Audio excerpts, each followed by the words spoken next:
5.6% alcohol, Sam Adams seasonal winter lager, festive and smooth. Their words, not mine.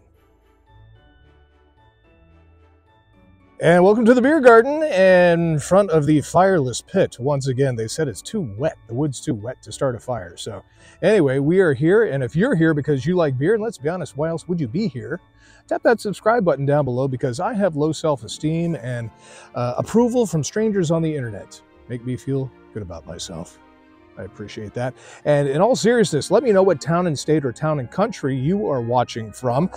Big shout out to my viewers in Flowood, Mississippi. Good to have you. Scranton, PA. Laguna Beach, California, and Bingen, Germany. So again, please let me know what town and state or town and country you are watching from. I appreciate it. Love to see where everyone is watching from. Up this round is Sam Adams Winter Lager in this edition of the Winter and Holiday Edition. You guys are killing me, because I asked you to serve up some beer that you would like to see me review, and you keep going back to the Sam Adams. And you know I don't like Sam Adams. I'm mildly allergic to the Sam Adams, and I even had to bust out the goggles in order to read the Sam Adams label. The printing is so small on this bottle. 5.6% alcohol, Sam Adams seasonal winter lager, festive and smooth. Their words, not mine. Lager brewed with clementine infused orange peel, cinnamon, and ginger.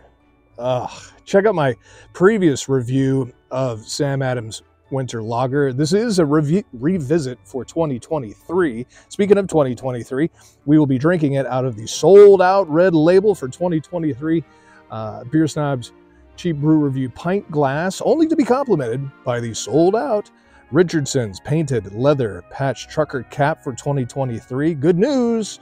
They're telling me we have new editions of the pint glass and the cap for 2024.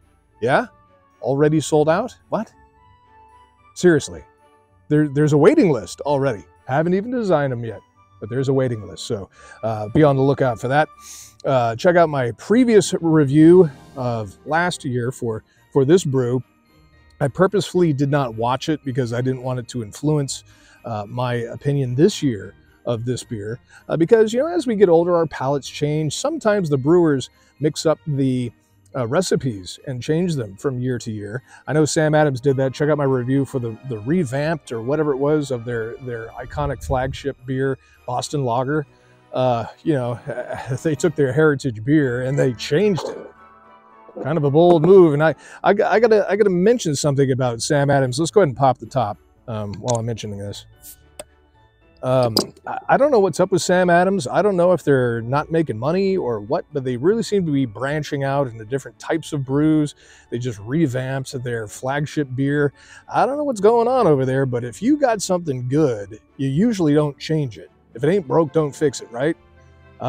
Seems like Sam Adams is doing a lot of fixing over there. I don't know. Not exactly sure. This brew, and again, it's sort of synonymous with Boston, but now Sam Adams is being brewed in, again, I had to break out the goggles for this, is being brewed in Boston, Massachusetts, Cincinnati, Ohio, and also Pennsylvania. So they're spreading out that water source, and as any beer drinker knows, you change the water source, you change the taste of the beer. All right, let's go ahead and pour. As I mentioned in some of my other videos, I'm getting older and I'm learning that I've been pouring beer wrong my almost entire beer drinking career.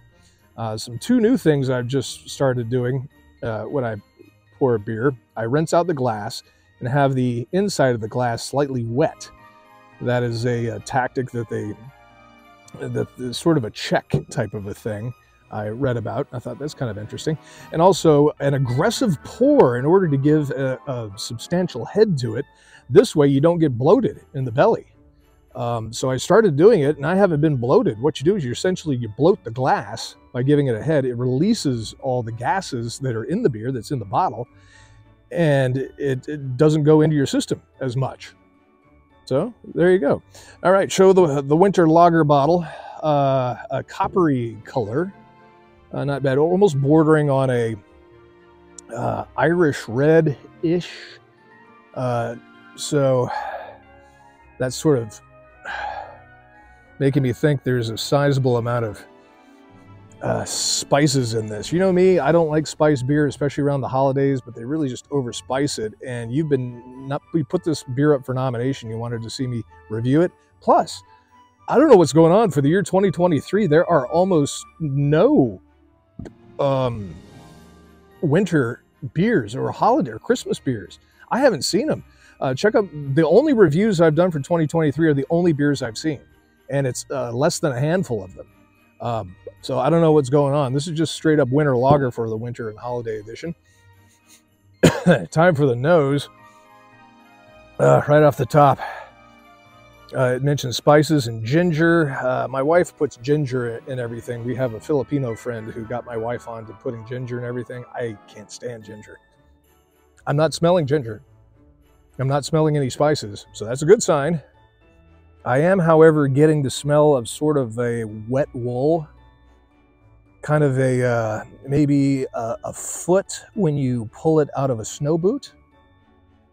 That type of an aroma. I'm not pulling out any hops at all. Not really getting any sort of grains either to speak of. Just getting a whole lot of snow boot, wet wool kind of smell. All right, so here in the beer garden, if you're new, welcome.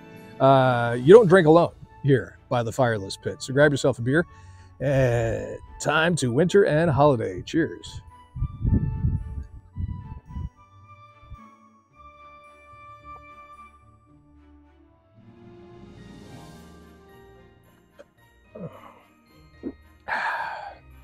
There we go. I got this winter lager. It comes in 6-packs at my package store, but I picked it up as a 12-pack. And here's a little a personal score, if you will. I got it as a 12-pack. 3 different types, or three bottles of 4 different types of beers. This was one of them. It said $15.99 for the 12-pack on the sign at the liquor store. I went to check out and they rang it up as $9.99. Small victories, you know, I'll take that any day. All right, big shout out, like I mentioned, to our viewers in Scranton, Pennsylvania, home of The Office. If you watch that TV show, The Office. When I lived in New Jersey, I took a trip over to Scranton one long weekend in February. It was absolutely freezing, snow everywhere. There's just something about Scranton I really liked. We stayed at the Radisson. Not that I'm a fan of The Office, but I'm not one of those crazy ones that do the tours around Scranton or whatever, follow it. But I did remember that they mentioned the Radisson on an episode of The Office. And so I booked a room at the Radisson. It's actually really neat. It's an old train station in Scranton. And they revamped it into a historic hotel. It's fantastic. A historic hotel that was once a train station. It's really cool. A lot of great local bars and restaurants there in Scranton, PA. Working man's town. Steamtown Mall right there. You got the museum. Was the Steamtown Museum? It's about trains, locomotives and stuff. My older son at the time was just about 18 months old. He loved it. But cool. So props to Scranton, PA. Thanks for having us along. 5.6% alcohol, which is I like beer at least at a 5.5%. I've been pounding a lot of these IPAs, 9%ers, 7%, and my tolerance is way up for the holidays. So 5, 6, barely got to touch it. I was worried about it being spicy. It's not. So if you're like me and you don't like spicy holiday beers, I think you're okay with this. I'm just getting that it's not terribly refreshing. 22 IBUs, that's international bittering units, so fairly low on the IBUs. It's not terribly bitter, but just enough to be there. I don't know what kind of hops they're using. It sort of tastes like a hop extract, and because of that, I'm getting a kind of a cheap beer taste. Sort of along the lines of a Yingling. If you like Yingling, I think you may like Sam Adams Winter Lager, but not spicy at all, and not really remarkable at all. It's just kind of a beer that's there, which I'm afraid is really the way that the majority of Sam Adams beers are going, which is why I think that they're branching out in so many different types of brews and revamping their Boston Lager. I don't know. What do you think? Let me know down below. What do you think of the winter lager? What do you think about Sam Adams? Are they on their way out? I was shocked to read, I don't know where I've been the last 6 months, that Anchor Brewing out of San Francisco closed up shop this past summer. And I had just gotten into Anchor Steam beers over the last year. And sure enough, they shut down shop in, I think it was it July of 2023? Oh well. Is Sam Adams going that same way? I don't know. Let me know what you think down below. So anyway, out of 5 stars, time for the score here. And again, if you haven't told me your town and state, town and country you're viewing from, please do. Unremarkable. Not bad. It doesn't taste bad. It's just, it's like a Toyota Camry or a Honda Accord. It's just a Ford F-150. It's just another beer on the shelf, really.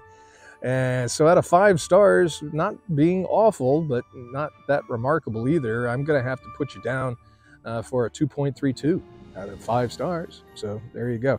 Hey, again, thank you for joining me here in the beer garden in front of the fireless pit. It's, again, too wet to light a fire, they're telling me. Hey, check out more of my almost 200 brew reviews to date here on the channel. And good news coming up for 2024. We got a lot of exciting things happening in the year 2024 coming up. So I appreciate your sub and support. Check out some more of my brew reviews right after this. So grab yourself a beer. It's a wonderful day here in the beer garden. And so you grab a beer and you drink that beer. I'll see you in the next brew review. Cheers.